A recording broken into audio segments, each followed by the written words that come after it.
रक्ताचं पाणी आणि हाडाची काढं करून जो पक्ष रुजवला वाढवला आणि ज्या पक्षाचं AB फॉर्म स्वतःच्या सहीने उद्धव साहेबांनी काही लोकांना दिला आणि त्यांना निवडून आणलं, असे 40 लोक जून 2022ला वाया सुरत गुवाहाटीला निघून गेले.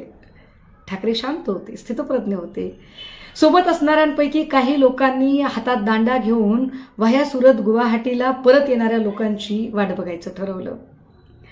काही लोक आपले आई बाप इमान यांचं दाखला देत भर सभेमध्ये धाय मोकलून रडत होते, विशेषतः परभणी हिंगोली साईडचे.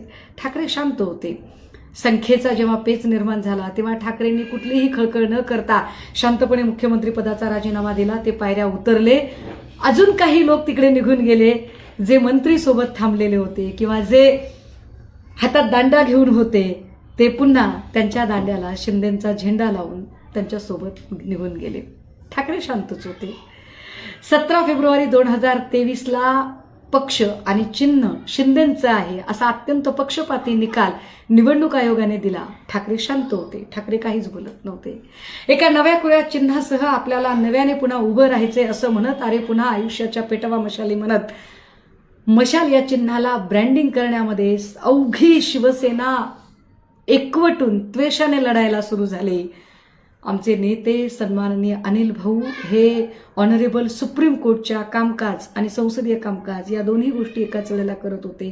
त्याच वेळेला सन्माननीय संजय राऊत साहेब तुरुंगात गेलेले होते. आदित्य दादा झपाटल्यासारखे महाराष्ट्र पिंजून काढत होते. इकडे माझ्या महाप्रबोधनाच्या सभा चालू होत्या. प्रत्येक शिवसैनिक आपल्या परीनं काम करत होता. गावखेड्यातला शिवसैनिक प्रतिज्ञापत्र एकत्रित करण्यामध्ये अगदी तल्लीन होऊन काम करत होता की कधीतरी हे प्रतिज्ञापत्र कोर्टाच्या समोर येतील आणि शिवसेनेवर, आम्ही या शिवसेनेसाठी काय केलंय हे कधीतरी चर्चेला येईल, यासाठी तीही माणसं काम करत होती. प्रत्येक जण आपापल्या परीने काम करायला लागलेला. बघता बघता लोकसभा आली. लोकसभेमध्ये 9 खासदार एका नव्या कोऱ्या चिन्हासह निवडून आणले गेले. मग विधानसभा आली. या दरम्यान पुन्हा काही लोक निघून गेले, ज्यांना वाटत होतं की नाही आपण नाही निवडून आलो तर. मग 20 आमदार निवडून आले. 20 आमदाराच्या बळावर कदाचित आपल्याला विधान परिषद मिळणार नाही असं ज्यांना ज्यांना वाटलं आणि कर्तृत्व नसताना ज्यांना विधान परिषदा मिळाल्या अशाही काही बायका मग पुन्हा तिकडे निघून गेल्या. ठाकरे शांत, ठाकरे स्थितप्रज्ञ.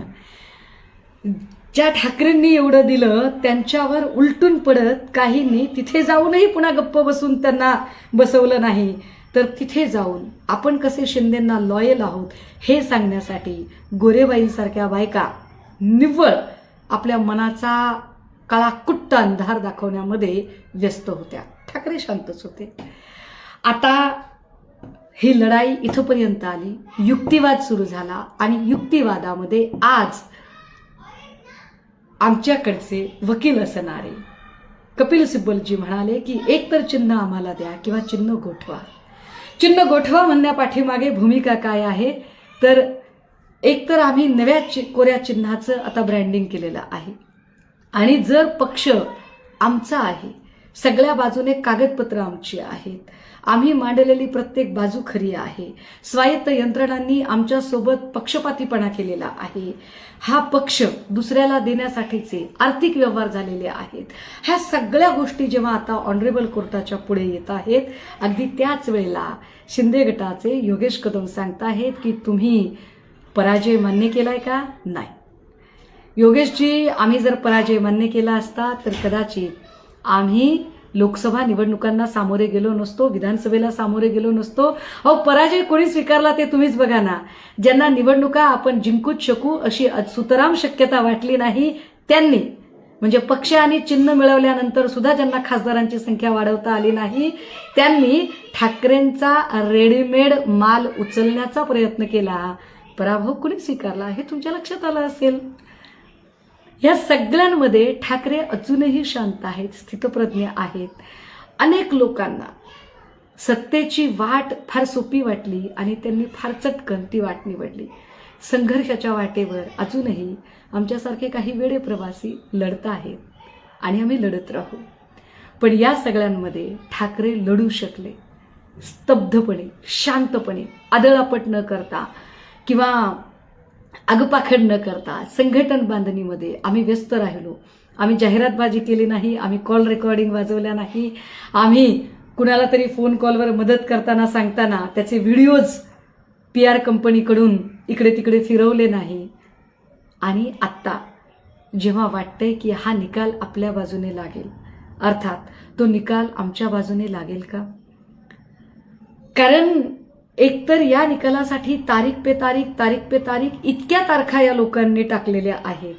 मला वाटतं राम मंदिर बाबरी मस्जिदच्या केस नंतर सगळ्यात बहुप्रतीक्षित केस जर कुठली असेल तर ती शिवसेनेच्या पक्षाची केस आहे. आणि या पक्षाचा निकाल द्यायला कदाचित न्यायाधीश कचरत आहेत का असा प्रश्न आता सर्वसामान्य लोकांच्या मनात निर्माण होतोय.